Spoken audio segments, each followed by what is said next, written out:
of the chiefs that the Delaware always had over 200 or 300 years. And when we went to an elected system, our people elected those families without even knowing what they were doing, but that's where the leaders came from, those families.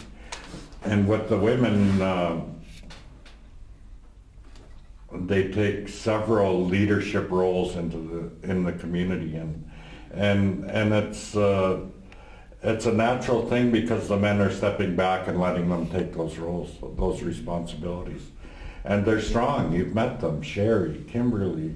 They're intelligent. They're educated. They're loving. They're everything that a true human being should be. And we're learning to acknowledge them as that, because we're returning to our traditional beliefs that we celebrate our women instead of trying to dominate them.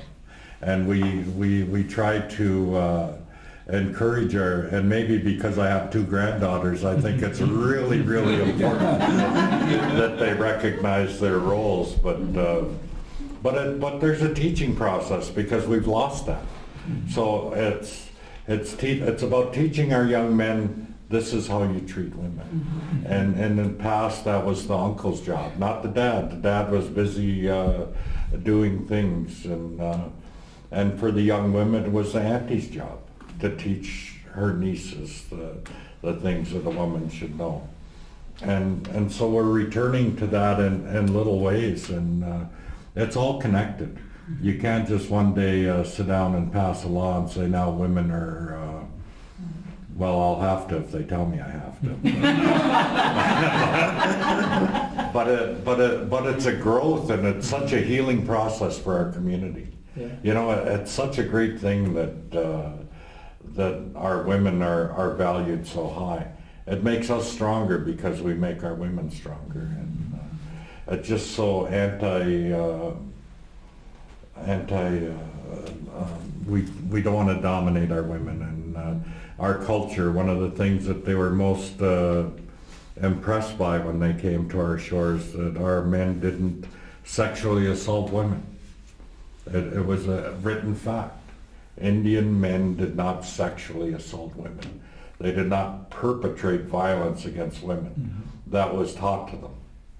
We learned that. We might take somebody in, and over time they would become a member of the tribe, but sex was never forced on them until after contact. So that says volumes about how they valued women. That's an important fact. Just thinking of domestic violence and sexual abuse in our society. But maybe as a closing remark, and then we could continue like in smaller groups, just out of curiosity, if let's say in several years from now, you're going to decide, I've been chief now for so long, for so many consecutive terms, I'm going to retire. Could Sherry be the new chief? Absolutely. Absolutely. So there's no written law that it's only men in a sense of male members to be chief. There's a big movement across Indian country and Canada. Well, Kimberly, of course, be chief. But there are becoming women chiefs, you know, and it only makes sense. They're the closest to the Creator. They're the strongest. They're the most reasonable. I would be, I don't think we've ever had one in Moraviantown that I remember, but absolutely, I would love to see that. I could step aside today and any of these women that I traveled with could step into that role. They have the love of their community, they have the character to be able to serve everybody. And that's what people mistake about chiefs. You think, oh, he's the chief, he's the big boss, he's the king, he's this and that. I'm the servant of the community. I represent the community's voice, and I'm not the boss.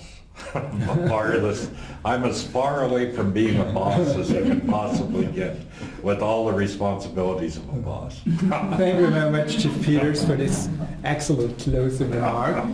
So thank you very much again for you. Thank you. Sherry, Werner had to leave a bit earlier because he needed to get back to Bad Ball where he's going to stay overnight. Thanks to Kimberly and of course Susan and your entire team for sharing this with us. I think it was a great evening.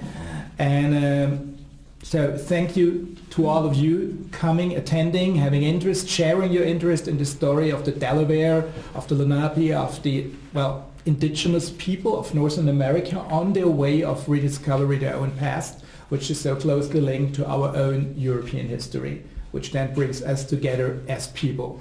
So thank you very much. Thanks for coming to the German-American Center. Thanks, Heinrich and Christiane, for the cooperation and collaboration with this evening. So we wish you a safe and good and warm way home. See you next time here again. I wish you a great, successful stay here in Germany with many new discoveries. And now, simply take the chance, share a glass of water or whatever we have. Thank you. And continue to talk. Thank you very much.